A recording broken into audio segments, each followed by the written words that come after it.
नमस्कार, मैं हूं कुमार गजेंद्र। जनपद ऑन द स्पॉट में आपका स्वागत है। हमारे एक दूसरे social media platform podcast with Kumar Gajendra में भी आपका स्वागत है, जहां आप हमें सुन सकते हैं।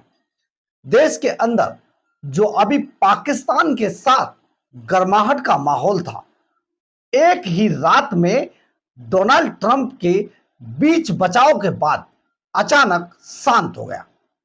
लेकिन ये पूरा माहौल दो देशों के बीच में जो गर्मी थी उसमें तो शांत हुआ, परंतु देश के अंदर जो लाल सलाम था वो इतना उग्रता से एक्टिव हो गया कि उसने तरह तरह के सवाल उठाने शुरू कर दिए। अब आप समझिए, लाल सलाम को ये रास नहीं आया और लाल सलाम यानी कि जो कम्युनिस्ट थे और जो चाहते थे कि प्रधानमंत्री नरेंद्र मोदी के नेतृत्व में ये एक ऐसा माहौल खड़ा कर दिया जाए देश के अंदर, या खड़ा हो जाए जिससे कि लोग मोदी को गालियां देनी शुरू कर दें। लेकिन ऐसा हुआ नहीं, क्योंकि इसके कई कारण थे, ये हम आपको बाद में बताएंगे। परंतु जिस तरीके से प्रधानमंत्री नरेंद्र मोदी पर कूटनीति के नाम पर सवाल उठाने शुरू कर दिए गए हैं, ये सचमुच बहुत बेहुदा है। दरअसल है क्या कि दो शक्तियां आपस में लड़ी, यानी कि मुद्दा था टेररिज्म का, कश्मीर मुद्दा नहीं था। मुद्दा था आतंकवाद का, कश्मीर मुद्दा नहीं था। मुद्दा था पहलगांव के अंदर हुए आतंकवादी हमला और उसमें मारे गए निर्दोष पर्यटक। लेकिन कश्मीर मुद्दा यहां पर भी नहीं था, परंतु मुद्दा पाकिस्तान की जमीन पर चल रहे आतंकवाद की फैक्ट्रियों को नेस्तनाबूद करने का था। लेकिन कश्मीर मुद्दा तब भी नहीं था। पर अब कश्मीर को मुद्दा बनाकर लाल सलाम जिस तरीके से इस पूरे माहौल को खराब करने की कोशिश कर रहे हैं और जनता के बीच में झूठ फैला रहे हैं। दरअसल हम जो टेररिस्ट के अड्डे पीओके में चल रहे थे उनको मारने का एक बड़ा मुद्दा था, और मुद्दा यह भी था कि अगर किसी ने हमारे देश के अंदर, चाहे वो टेररिस्ट ही क्यों ना हो, अगर घुसपैठ की और किसी वारदात को अंजाम दिया तो हम उसे और उसके आका दोनों को मार के सीधा कर देंगे। और हमने किया भी। हमारी तीनों सेनाओं ने बहुत बहादुरी से लड़ाई लड़ी। एक भी हमला कामयाब नहीं हुआ भारत के अंदर। जबकि सच्चाई यह भी है कि हमने पाकिस्तान में घुसकर ठोका, और इतना ठोका कि पाकिस्तान के अंदर सचमुच, जैसा कि पाकिस्तान झूठ बोल रहा है और सारे माहौल को दबाने की कोशिश कर रहा है, लाशों के ढेर लग गए। आतंकवादियों में ऐसे ऐसे आतंकवादी मारे गए जिन्हें भूल चुके थे, और देश के अंदर जिन्होंने बड़ी बड़ी आतंकवादी कार्रवाइयों को अंजाम दिया था, जिसमें अजहर रऊफ भी था। रऊफ 814 का जो IC 814 का जो किडनैपर था, मास्टरमाइंड था। डैनियल पर्ल का जो हत्यारा था, आप समझिए उनको भी हमने जमीन के अंदर उल्टा करके गाड़ दिया। लेकिन हमारे देश के अंदर बैठे कुछ लोग और लाल सलाम को सपोर्ट करने वाले, न्यूज क्लिक पर काम करने वाले लोगों को यह रास नहीं आ रहा है। इसमें बहुत सारे सवाल उठाए जा रहे हैं। कई ऐसे नेता भी हैं जो एक्सीडेंटल नेता है, जिन्हें नहीं पता वो नेता कैसे बन गए, अचानक उनके हाथ में लकीर पैदा हुई और वो नेतागिरी में आ गए। वो भी सवाल उठा रहे हैं। इनमें हालांकि उनकी कोई ज्यादा वैल्यू नहीं है, क्योंकि उन्हीं की पार्टी का एक राज्यसभा सांसद, बिल्कुल आप सही समझ रहे हैं, हम आम आदमी पार्टी जो छोटी सी रह गई और खत्म होने के कगार पर है, उनका एक सांसद राघव चड्ढा हमले पर कहता है चाय बहुत अच्छी है। उसके बाद अगले दिन एक वीडियो डालकर हमारी सेना, हमारे देश के बारे में कसीदे करता है। लेकिन एक अन्य सांसद है जो कभी टिकट ब्लैक किया करते थे और गलती से सांसद बन गए, लाउड स्पीकर गले में डालकर गली मोहल्लों में हल्ला मचाने वाला आदमी जब ये राज्यसभा गलती से पहुंच गया तो इसने वहां पर तरह तरह के प्रोपेगेंडा शुरू कर दिए। आज वो सवाल उठा रहा है, भारत में डोनाल्ड ट्रंप ने मध्यस्थता क्यों की? देश के लोगों के मन में एक सवाल है, बहुत बड़ा सवाल, कि जब भारतीय सेना अपने शौर्य और पराक्रम का परिचय दे रही थी, इतनी बहादुरी से पाकिस्तान की सेना का मुकाबला कर रही थी, आतंकवादी अड्डों को नष्ट कर रही थी, पाक ऑक्यूपाइड हम कश्मीर पे हम कब्जा कर सकते थे, हम बलूचिस्तान में जो असंतोष है उसके कारण बलूचिस्तान को उनसे अलग कर सकते थे, उसी तरीके से जिस तरह से 1971 में बांग्लादेश को हमने अलग किया, 2 टुकड़े किए पाकिस्तान के। ऐसे समय में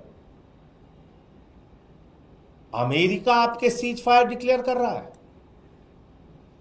देश के लोगों के मन में सवाल है कि क्या यह 140 करोड़ हिंदुस्तानियों के स्वाभिमान और सम्मान के साथ खिलवाड़ नहीं? क्या यह भारत की संप्रभुता के साथ खिलवाड़ नहीं? क्या भारत जो दुनिया का सबसे बड़ा लोकतंत्र है, उसके ऊपर अमेरिका की दादागिरी चलेगी? अमेरिका का दबाव चलेगा?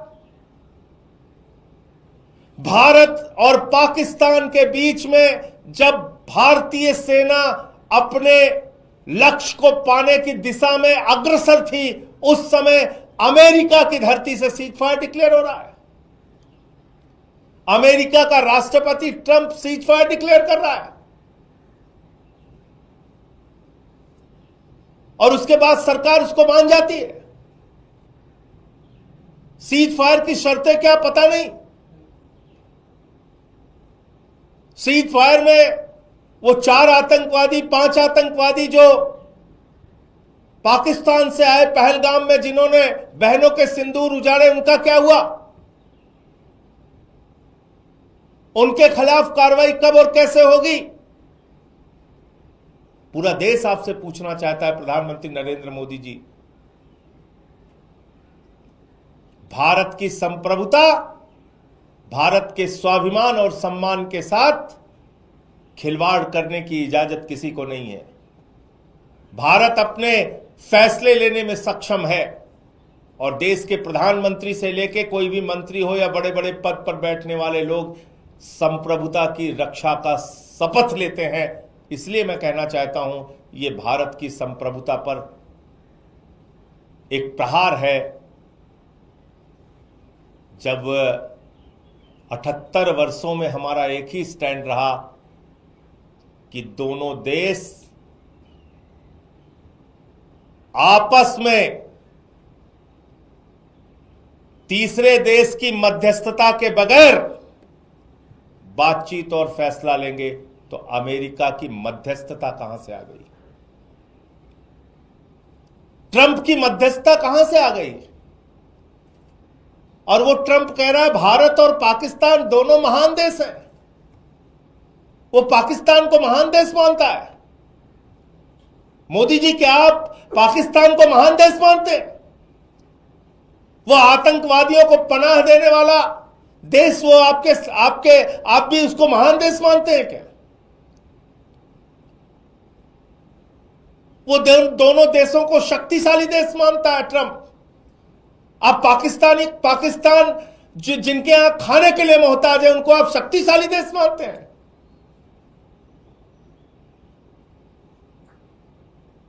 वो कह रहा है न्यूट्रल वेन्यू पे बातचीत होगी। किसने तय किया?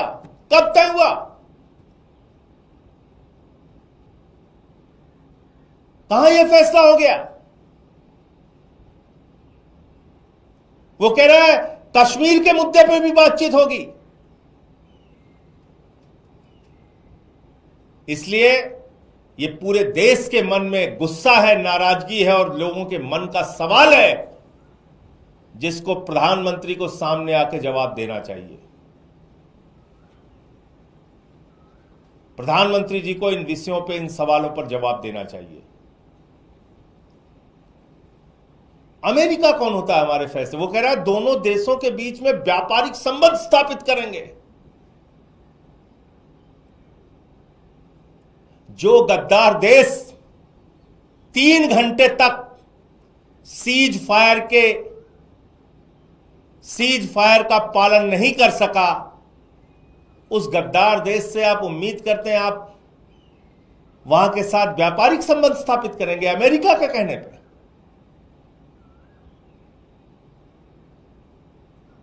भारतीय सेना के गौरव को, भारतीय सेना की बहादुरी को, भारतीय सेना के पराक्रम को, भारतीय सेना के शौर्य को पूरा देश 140 करोड़ लोग सर झुका के नमन करते हैं। और जब हमारी सेना अपने लक्ष्य को प्राप्त करने के लिए पीओके हासिल करने की दिशा में, बलूचिस्तान को अलग थलग करने की दिशा में आगे बढ़ रही थी, उस समय अमेरिका के कहने पे, ट्रंप के कहने पे ये सीज फायर किन परिस्थितियों में और किस दबाव में हुआ, पूरे देश को इस बात की जानकारी प्रधानमंत्री नरेंद्र मोदी जी को देनी चाहिए। दरअसल है क्या, देखिए, ये एक परमाणु महाशक्ति की जो बात कर रही है बेहद गलत है। और भारत के हमलों में जब हमने सरगोधा एयरबेस को निशाना बनाकर उसे नेस्तनाबूद कर दिया था, वहां खड़े बहुत सारे जहाजों को डैमेज कर दिया था, तो पाकिस्तान अंदर तक हिल गया। पाकिस्तान के खुद जो सेना के प्रमुख थे जनरल मुनीर, वो छिप गए बंकरों में जाकर। पाकिस्तान को यह लगने लगा कि अब बचना बेहद मुश्किल है। चीन साथ दे नहीं रहा था और दूसरे देश सिर्फ पीछे से गाल बजा रहे थे, सामने कोई आने को तैयार नहीं था। ऐसे में पाकिस्तान जब अलग थलग पड़ा और उन्हें लगने लगा जिस परमाणु बम की हम धमकी दिया करते थे वो परमाणु तो अब नष्ट ही हो जाएगा, खत्म हो जाएगा, उस पर तो कब्जा होने वाला था। तो ऐसे में भागकर जो पाकिस्तान के हुक्मरान हैं शहबाज शरीफ ने तुरंत डोनाल्ड ट्रंप को इसके बीच में आकर मध्यस्थता करने की गुजारिश की। अब आप एक बात समझिए, दो पक्ष जब लड़ रहे हों तो उनको अगर कोई सुलझा सकता है उस लड़ाई को, तो कोई ऐसा पक्ष सुलझा सकता है जो पावर में, शक्ति में उनसे ज्यादा हो। और ऐसे में जब घुटने टेक दिए शहबाज शरीफ ने अमेरिका के सामने, डोनाल्ड ट्रंप के सामने, तो डोनाल्ड ट्रंप ने वहीं से भारत से बात की और वहीं से ट्वीट किया, क्योंकि आज ट्वीट का जमाना है। तो ट्वीट किया कि इनमें अब समझौता हो गया है, सीज फायर हो गया है। तो ऐसे में इसी बात को लेकर तरह तरह की बातें करके निशाना बनाया जा रहा है, साधा जा रहा है, लेकिन ये बहुत बड़ा झूठ हमारे यहां फैलाया जा रहा है। तो अब कहा यह भी जा रहा है कि पाकिस्तान को तुर्की और अजरबैजान का साथ मिल गया था, जबकि सच्चाई यह भी है कि भारत के पक्ष में पहले ही अमेरिका और रूस पहले ही ये घोषणा कर चुके थे कि हम भारत के साथ खड़े हुए हैं और किसी भी रूप में भारत के साथ अगर जो भी बात होगी उसके लिए हम पूरी तरीके से भारत को खुली छूट देंगे। ऐसे में पाकिस्तान अलग थलग पड़ा और उसके पास सीज फायर के लिए गिड़गिड़ाने के अलावा कोई चारा नहीं था। जबकि सबको पता है सोशल मीडिया पे बहुत सारी चीजें चलाई जा रही थी, जिनमें से जो सच्ची बात यह थी कि पाकिस्तान के अंदर शहबाज शरीफ बता रहे थे कि हमने भारत को कितना बड़ा नुकसान किया है, हमारी सेनाओं ने परचम लहरा दिया। जबकि असलियत यह थी कि भारत की जमीन पर एक भी बम ऐसा नहीं फटा जो साबुत अवस्था में आकर गिरा हो। तो आप सोचिए, निशाना हमारे यहां 26 शहरों को बनाया गया लेकिन नुकसान कहीं पर नहीं हुआ। जबकि पाकिस्तान के अंदर सच्चाई यह है कि लाशों के ढेर लग चुके हैं और पाकिस्तान का 20% हिस्सा मलबे के ढेर में तब्दील हो चुका है। इसके बाद भी जो न्यूज क्लिक पत्रकार हैं वो तरह तरह से अपनी दाढ़ियां बढ़ाकर, हाथ मल मल कर जो जिस तरीके की चीजें कर रहे हैं, सचमुच कोई उंगली दिखा रहा है, कोई कुछ कर रहा है। तो ये एक बड़ी नौटंकी देश के अंदर लाल सलाम की शुरू हो गई है। ये जो न्यूज क्लिक पत्रकारिता सामने आई है वो हमेशा किसी ना किसी रूप में प्रधानमंत्री नरेंद्र मोदी और उनकी सरकार को कटघरे में खड़ा करने की जो नाकाम कोशिश करती रहती है, सचमुच वो शर्मिंदा करने वाला है। सच्चाई ये भी है कि अमेरिका, रूस जैसी महाशक्तियां अगर भारत के साथ आकर खड़ी हुई तो ये बहुत बड़ी अपने आप में एक पावर थी। भारत के अंदर भारत की तीनों सेनाओं ने बहुत ही जिम्मेदारी के साथ अपनी बात को रखा और उन्होंने समझाया कि किस तरीके से सारी चीजें हुई। अब बात करते हैं कि सीज फायर क्यों हुआ। देखिए, हमारे यहां जिस बात के लिए मुद्दा बनाया गया था कि आतंकवादी जो पहलगाम हुआ उस पर हमें आतंकवादियों को नेस्तनाबूद करना है, तो हमने आतंकवादियों को नेस्तनाबूद किया, डंके की चोट पर किया और पाकिस्तान में घुसकर मारा। पाकिस्तान हमारे निशाने पर कभी भी नहीं था, क्योंकि हमारे निशाने पर आतंकवादी आतंकवादी संगठन, आतंकवादियों के आका और आतंकवादियों के अड्डे थे, जिन्हें हमने मारकर मिट्टी में गाड़ दिया। ये हम अपने मिशन में कामयाब हुए, युद्ध हमारे मुद्दे में कभी था ही नहीं। लेकिन अब लाल सलाम जिस तरीके से इस पूरे मुद्दे को जनता के सामने झूठ के आधार पर परोसने की कोशिश कर रहा है, ये सचमुच बहुत शर्मनाक घटना है और सरकारों को ऐसे लाल सलामों से बहुत सख्ती से निपटना चाहिए, क्योंकि ये हर क्षेत्र में घुसपैठ करके घुस तो गए हैं, अपने आप को एस्टैब्लिश भी किया, क्योंकि इनके पीछे अमेरिका से जो जॉर्ज सोरोस का पैसा चलता था उसके दम पर इन्होंने यहां पर अपने आप को एस्टैब्लिश किया है और ये आज भी उन्हीं की बजाते हैं। तो किस तरीके से ये सारा मामला देश के अंदर फैलाया जा रहा है, ये सचमुच शर्मनाक है। परंतु देश आखिर कहां खड़ा है? आज हम एक ऐसे देश के एक ऐसा देश बनकर पूरी दुनिया के अंदर उभरे हैं, जिसमें पूरी दुनिया ये मान रही है कि भारत को अगर छेड़ा गया तो भारत छोड़ेगा नहीं। बहरहाल, अगर आपको हमारी ये खबर अच्छी लगे तो आप इसे लाइक, सब्सक्राइब और शेयर जरूर करें। कमेंट्स बॉक्स में अपनी राय जरूर लिखें, इससे हमें बहुत बहुत बहुत ऊर्जा मिलती है। जय हिंद, जय भारत।